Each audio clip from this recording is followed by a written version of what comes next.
Okay, are you ready? Ready. Is it rolling? Rolling. I think we might need to keep that part. Boom, we're on.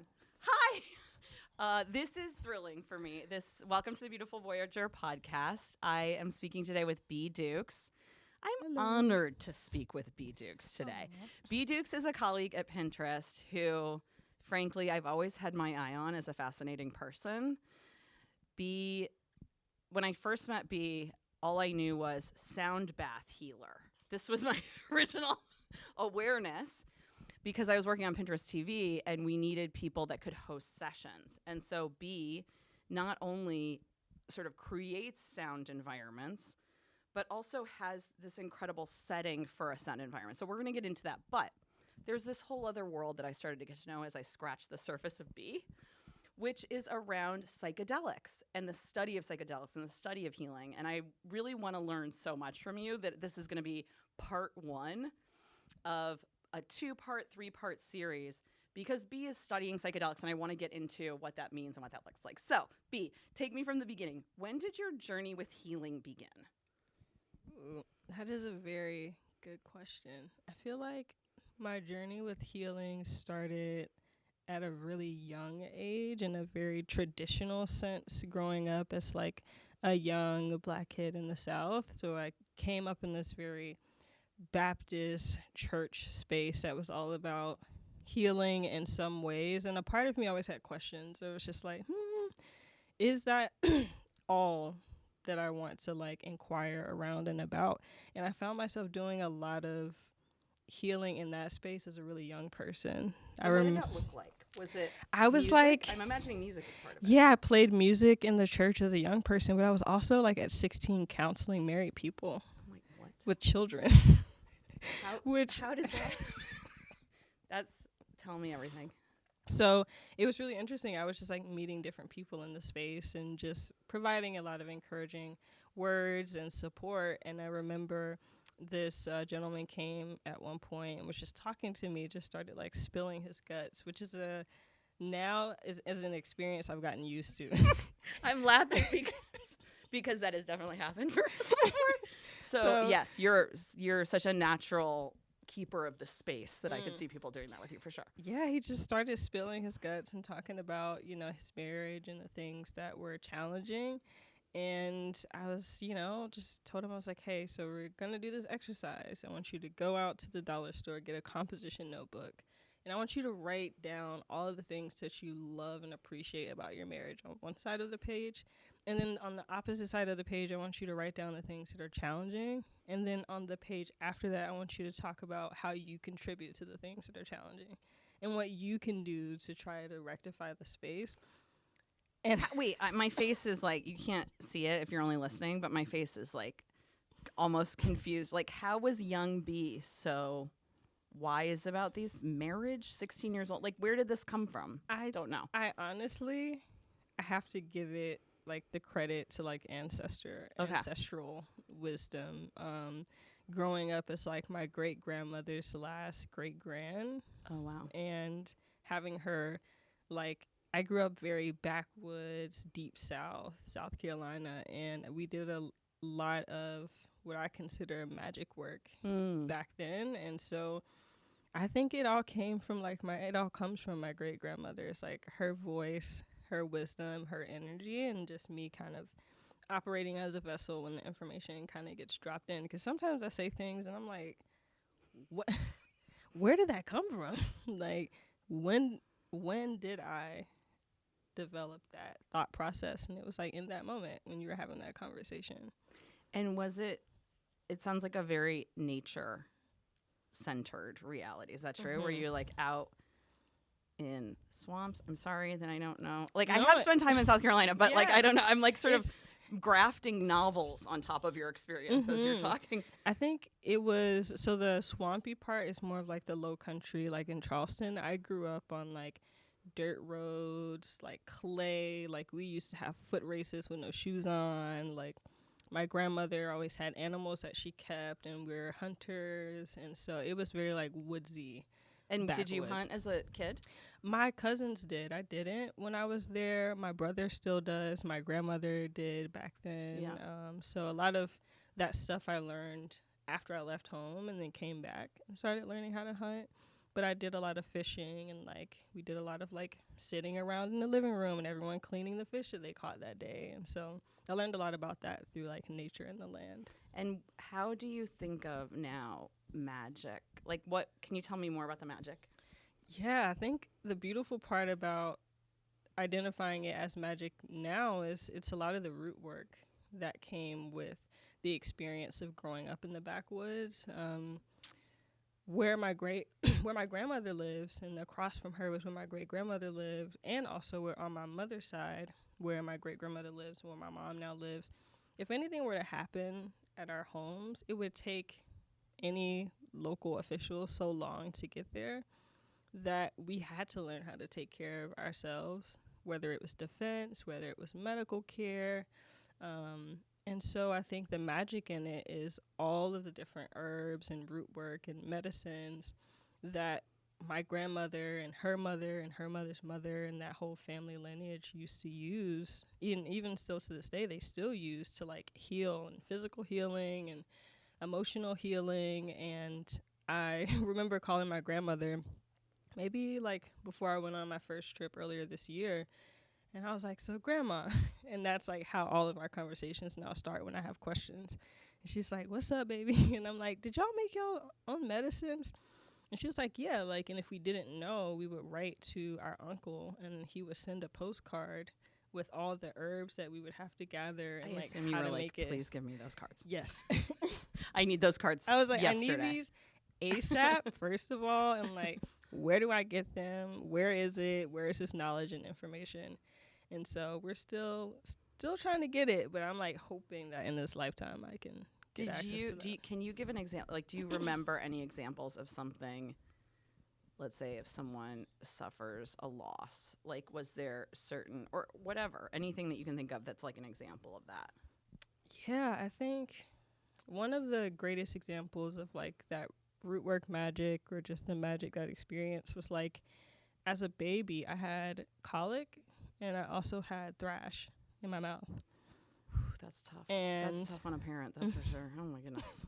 I got kicked out of daycare because I damn. cried so much when I had colic. And when I had thrush, my great grandmother asked my mom, she was just like, bring that baby over here.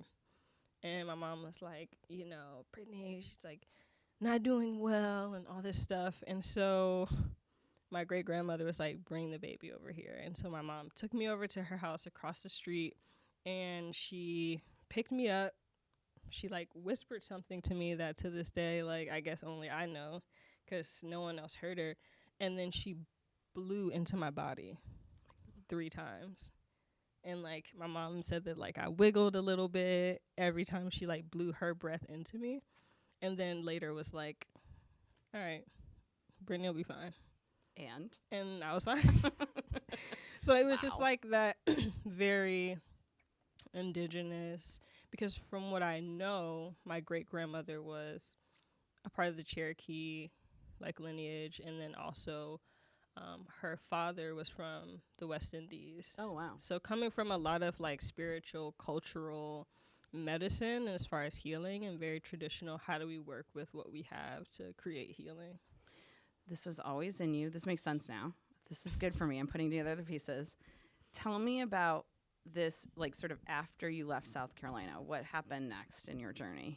Yeah, I left home, and I feel like that was when a lot of the inquiry around, I have questions about what I've been taught versus what else is out there started. So I left South Carolina, went to Florida to go to school in Winter Park. And while I was there, that was like the first time I went to like a Buddhist temple. Is this college? For college? This is college, yeah. Okay. So we went to college. I went to college, and I went to a Buddhist temple for the first time, which and you're was like, super. I'm interested. Yeah, it's like, this is meditation. Tell me more. Meditation, like, because it's like you hear things, and I tell my mom all the time, it's like how I grew up, especially like in a religious space. You heard things, but you weren't instructed on how to do the things. Christianity? Mm-hmm. Mm. So I would hear like meditate and pray on the word. However, there was no one teaching meditation classes. So it was like, is what I'm doing meditation? Right. Like, am I reaching this peak that I should be through this practice? Like, am I doing it right? What am Right. I doing? Am I doing Exactly. it right? So I think while I was there, the inquiry started, and I started to learn more and more who I was outside of the space where I grew up. I always had questions, and I think I wanted to always respectfully ask the questions and be like, but why? That's such a nice way of putting Like, it, but respectfully. why? I feel like I Yeah. never was respect. That's nice of you. Like, You're so what? nice. What? But So- and you're non-binary, and when did that Mhm. like sort of enter your identity? I feel like that was something that I always felt. However, I didn't gain the language, honestly, until I came to the Bay Area. I think it was something that always You were sort of teetered the living line. without Yeah. language for Mhm. it. Yeah. Which I feel like is often the experience, Yeah. especially with the English language. It can feel very limiting. So I'm like in this space of existing, and by then, this is 2019, where I'm like more publicly being like, I'm non-binary. Because prior to that, between going to college in 2012 and 2019, it's like 7 years of like figuring it out. Yeah. And, like 20s, fall- aka our 20s. falling confusing time. into stuff. Yeah. Like I had my big like mental breakdown at like 21, 22 years old. What did it look like?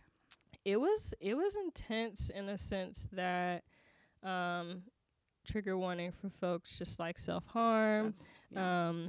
It was really interesting because I was spending a lot of time in the industry. So I was working in entertainment and like filming events and parties for a lot of folks. And I got to this point where the people that I had invested so much into kind of just like threw me out into the cold. And at the time, I wasn't speaking to my parents. Me and my best friend from college had like fallen out for a period of time. So they were the hub that I called home.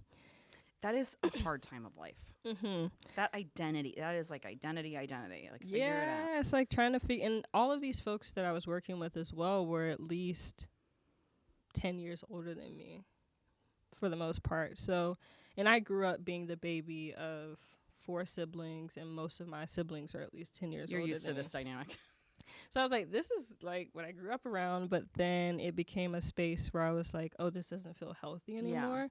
And so I got to that very, very low point where I was like, I'm done. I'm out.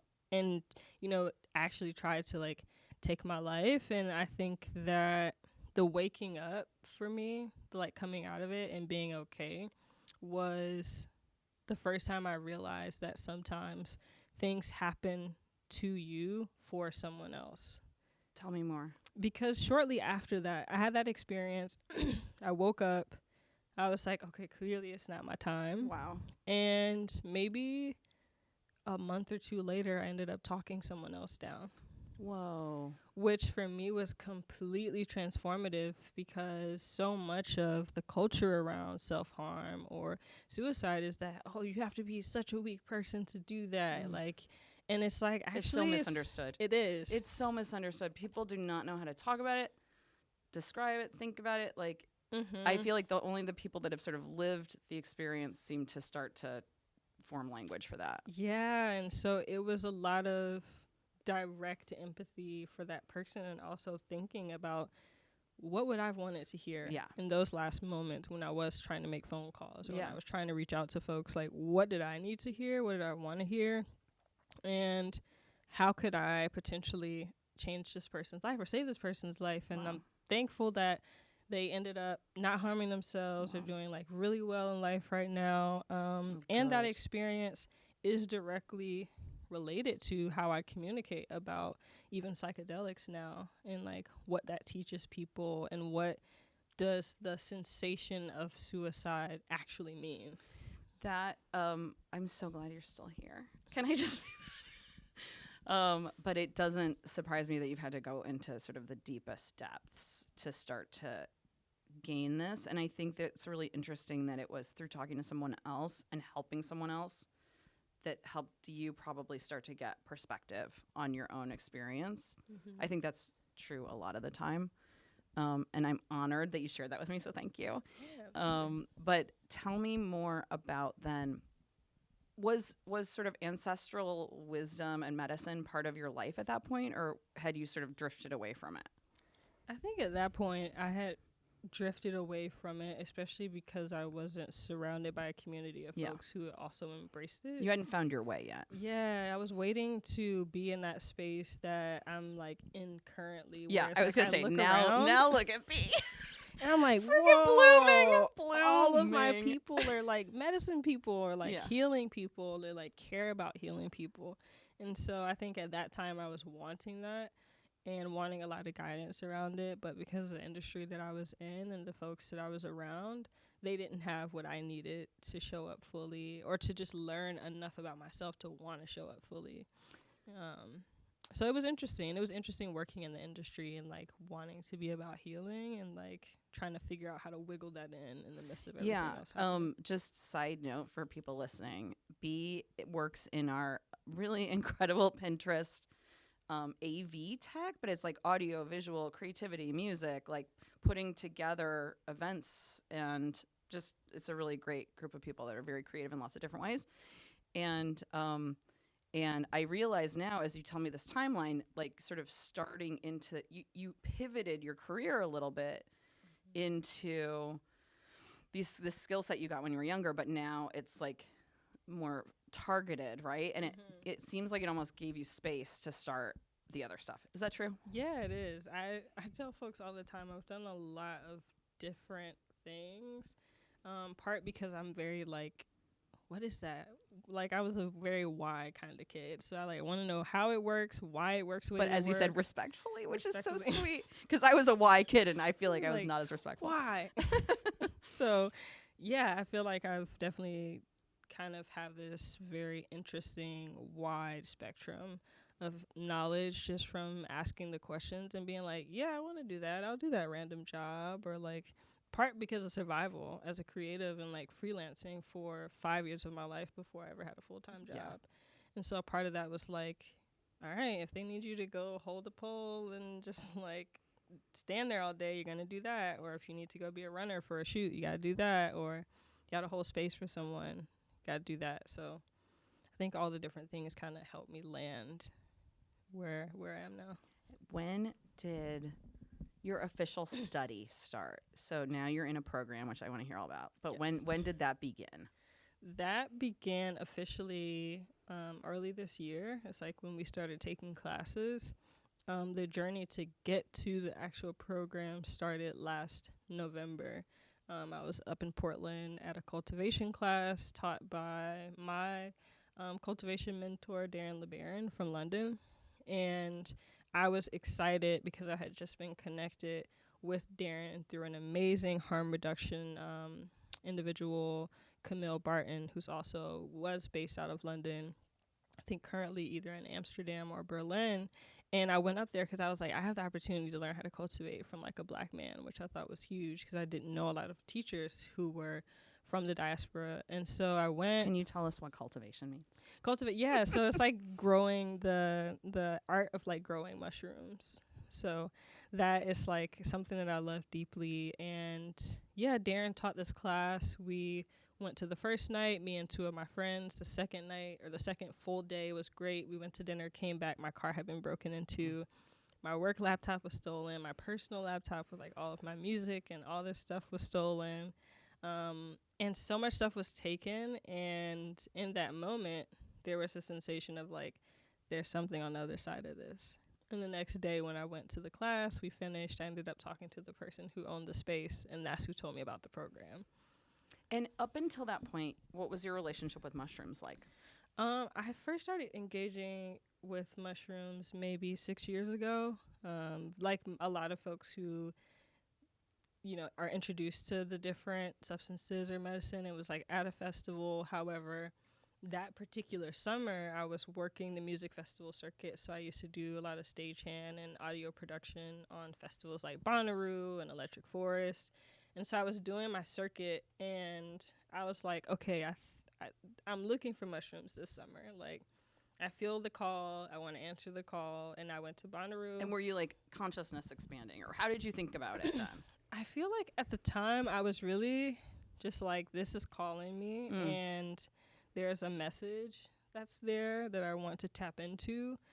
It felt very intentional though, because that summer and most of the time in the industry, you're offered so many different things, so many different substances, and the inner discernment was like, that's not it, that's not it. You're looking for mushrooms, and so I first got them at Electric Forest and had an amazing experience.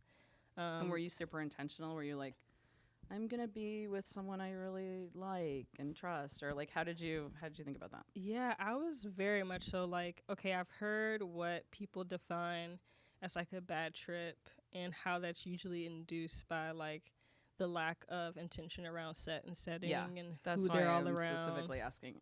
Yeah. So I definitely actually ventured out first on my own. Like I just was like, all right, I know this space. I built the festival with my friends, so I know where to go if I need quiet and solitude.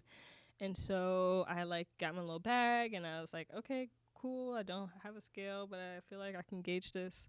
And I like ate some and I just like went walking through the space, and I was wandering and I came up on the forest stage. And that year this artist, French Kiwi Juice, or FKJ, was playing saxophone at night. It was like maybe 10 or 11 at night, and I hear these like remnants of messages during this set, which is just like, the world is yours, like this is your time to like step into your magic. And I was just like, whoa, okay, these messages. And then later that night I went to another set, and that same message ended up being in their set. What? It was wild. It was wild. And I was like, okay, this is like affirming what I heard earlier is like prominent and something that I need to like latch on to. And my immediate response after having my full experience was like, why don't more people from my community know about this?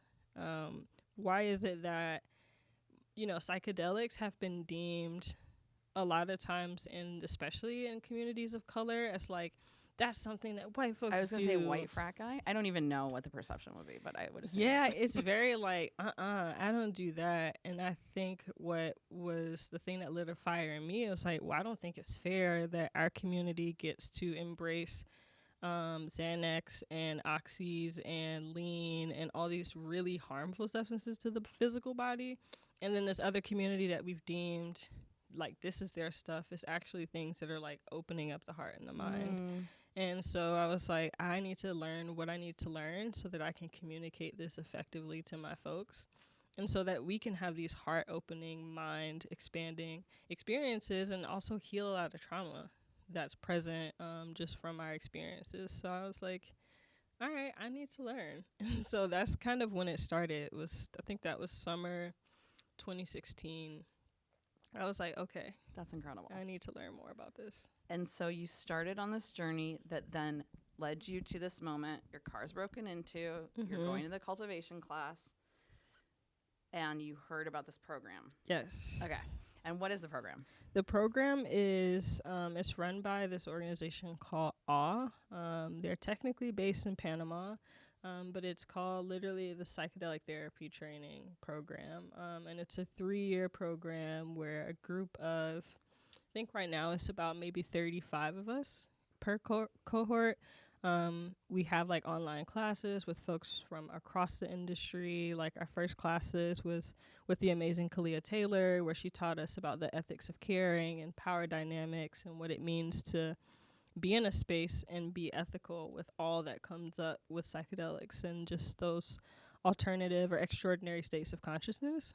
So we go through these classes, and then 2 times a year we go on these trips. Yeah, that's fascinating. I'm completely fascinated by it. And by the way, the reason that this is part 1 is that B is about to go on one of these trips to Ecuador, and we're going to do another one after they come back. So I'm super fascinated by this. So when you first started doing the classes, were you like, these are my people? I was, and I was really intimidated because... I mean, you seem to have the roots, though. It was hard because I think, if I'm not mistaken, I haven't fully confirmed this, but I believe I'm the baby of the program. As usual. Yes. I mean, it's always 10 years older. Look who you're talking to right now, 10 years older. So I'm like I was the baby of the I am the baby of my cohort, and a lot of the folks, I would say the balance is about 80 to 90% of the folks in my cohort are probably at least 10 to 15 years older than me, and most of them are licensed therapists. Interesting. So it's sort of this thing that we keep hearing, which is that the future of mental health is different types of psychedelic experiences or some element of that, or microdosing, et cetera, et cetera. But like you're seeing it in reality. Yeah. So, a lot of my classmates have their own practices, have been practicing for a long time. Some folks are like working in the underground and have been for a while. So I think when I entered it, I was just like, am I supposed to be here? Like, is like, I want to be here. Like, I love this and I want to learn all this. But like, also, these folks know so much, and like, they have PhDs or like they're clinical psychiatrists. And Can I just say, I wish that everyone were sitting in my chair to look at B's face, because the eyes light up. I mean, it is like so. You just have such an expressive face. Like, am I supposed to be? It's like like almost like I can see little B. You know what I mean? Like I can see your younger self coming out when you say that. It's really great. How long did it take you to realize you were supposed to be there? The first retreat. Okay, and that was one of the first 2 trips, right? Yep. Wait, how many have you done so far? Just one. Just one. Far. Okay, and which one was that? That was to Colombia. So we do like one Western, what they consider more of a westernized retreat per year, and then we do one pilgrimage where we go into like an indigenous community and sit with them and learn how they practice their medicines. That's what we're going to talk about afterwards in part 2. Just teasing part 2 again. But with the Colombia one, what was that? So where did you go and what did you? Yeah, we went to Guasca in the mountains to this beautiful retreat space owned by the person who runs our program's father.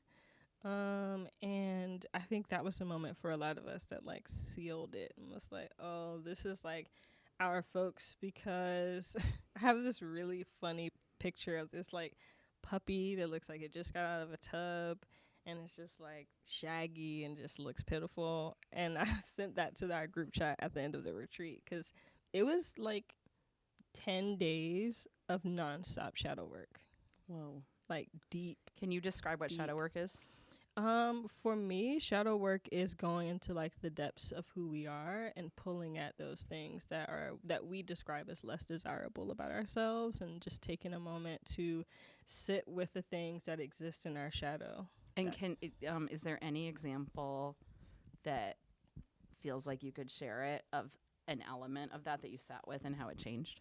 Yeah, one of the most beautiful exercises, one concept of healing and group therapy that I fell in love with was family constellations.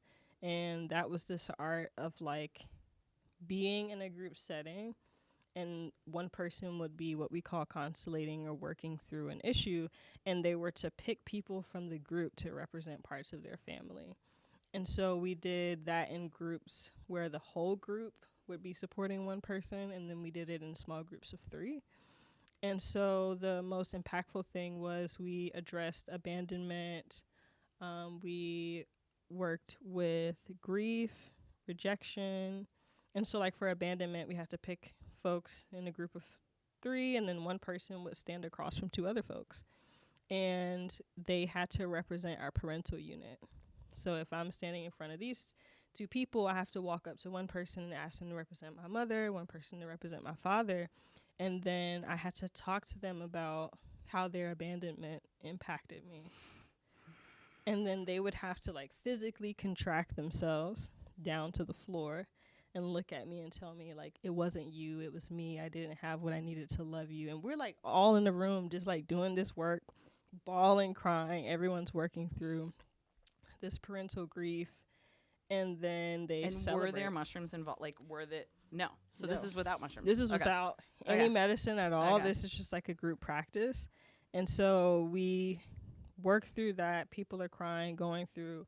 The parents are reaffirming, telling them, and then you had to say, like, I will no longer use you as an excuse. in the world. And then you go through, you like dance through the room once it's all done, and then afterwards you have to come back to those same two people, and now they represent something that you abandoned. Whoa. So it's like acknowledgement and Of accountability the cycle. fully. Did you feel a change? Absolutely. What was beautiful about my experience is that I've been what I've called parenting the parents for the past like year and a half, 2 years. Parentified child. Mm-hmm. Yeah, yeah. So that's been really beautiful because I'm at a point where like my parents really listen. Wow. And they listen like very deeply. Like my mom is like, if I had to have a top client, it's my mom. It's amazing. You know, we talk all the time and we'll have like hour-long conversations where we're working through process and identity and all of that. So I felt like for those exercises, I had been doing that work, so it wasn't as painful, but it was more so a lot of my tears was just excitement for knowing how far we've come. Wow. To be able to sit in that moment and be okay. And then the other exercise, which is what I love, is we had to write 100 things about our shadow with our non-dominant hand. And then at the end of that, we had to select 5 of those words and write it on our physical body. Wow. And then walk around the room and look at each other. And that was before our first medicine ceremony. That's amazing. So it's just so much foundation work, it sounds like. It's a lot of prep work, or Yeah. as I call it, preventative care, which is something that I learned the most while in Colombia. I think it rewired how I think about how retreat should work. And was that based on Colombian practices, or was it sort of that was the setting? Like, how much of it was studying what happens in Colombia versus? I think it was mostly just centered around like how the folks who are teaching us practice. Okay. Some of them are from just like South America in general or Latin America. So that's where a lot of the teachings come from. It's very like word of mouth, passing on of knowledge. And our teacher told us that at one point. He was like, you know, you can write things down or copy them, but eventually you learn what your medicine is and how you show up in these spaces. The thing that amazes me about like learning more about your whole story is this phase you're in right now, which we were having lunch together and I was telling you, like, I can't believe I didn't think to interview you before, because you're just on the brink of this like explosion. It's like you're learning all this stuff and this creativity is coming through you. And I'm wondering what does that feel like? It's really sweet. It can be scary sometimes. I think I was talking to someone, you know, at the company maybe last week, and I was like, honestly, when I first started talking about psychedelics at work, I was a little nervous. Like, I was nervous about how it would be perceived because I had gone through experiences of just like being radically honest about mushrooms and different psychedelics, and people started to joke a little too much, and it became like, oh, did you take mushrooms today? Yeah. No, and I was like, that's not necessarily how I operate in this space. I know that it can be like a really good time for folks and really playful, which is great. It's just not my personal approach because I'm really big on safety and like harm reduction, which is what fueled my studies. I was like, I need to learn what it means to care for people in these spaces. Yeah, just, that's like, why I give think them. of you as such a healer. Like, how do you see yourself? Is that how you identify? Like, do you think of yourself as a healer, and is that like the path you're on, or I don't know? Where do you how do you think of this fitting into your life? Yeah, I think I'm more comfortable now calling myself a healer, because I like to insert healing and care in everything that I do. And I think the thing that I'm the most excited about as far as moving forward is how do I continue to do that everywhere, whether it's here at work and having these conversations or just encouraging folks to move slow. I think that long term, I would love to even still work within spaces to just consult, hold space for others, ask leaders of companies and teams, like, what are you doing to truly like ground before you start making these major decisions that's going to impact a whole org, while also like launching my private practice, Mirrored Healing Arts, which is centered around holding space for community, folks who come from cutie BIPOC spaces, and then allowing kind of the microdosing, mushroom cultivating world to fund that work so that I can always hopefully provide free to like very low cost care for folks in marginalized communities. That has always been a core pillar of your work and belief. I know that. What about in terms of legalization? We do have some news, right? And yesterday was officially Magic Mushroom Day, I think. It was. So tell me about like where things stand nationally and or here in the Bay Area. Like how does it work? Yeah, it's incredible because of course San Francisco just decrimmed, so that was like a big movement. And he came up to me the other day and was like, plants are legal. And I was like, I kind of know what you mean. But then Google's I never pretend to be cool. And then realized. Yeah, that was really exciting because Oakland has been decrimmed for quite a bit now, as well as Santa Cruz and a few other places that went full decrim. I know Detroit, there are some amazing folks working on the campaign there. It's interesting because those are Black communities. Like, is that leading the way in this world? What's interesting is that a lot of the Black voices are a part of the conversations. Yeah, and a it lot sounds of like the it. like research is pulled from a lot of those places, like Brother Mudu in Detroit. Like he led that, and he was working directly under Baba Kalindi, who's known in the mushroom space and the psychedelic space as like the king of high dose. And he was like a Black man that taught martial arts, and a lot of his studies and research and all of that was pulled from and used from a lot of those movements. You're carrying on the tradition. Trying my best. You're trying my getting best. there. You're So, getting there. but yeah, Baba paved the way for a lot of folks, and continue to just inspire a lot of people. And I think a lot of folks in the space, myself included, are just nervous about the decrim movement. Say more. Because I think decrim is fine. It's like, okay, cool. Now we can practice with our medicines and not worry about criminalization. Legalization is usually what comes after decriminalization. Which involves people making businesses out of things, and then it changes and it becomes like businesses.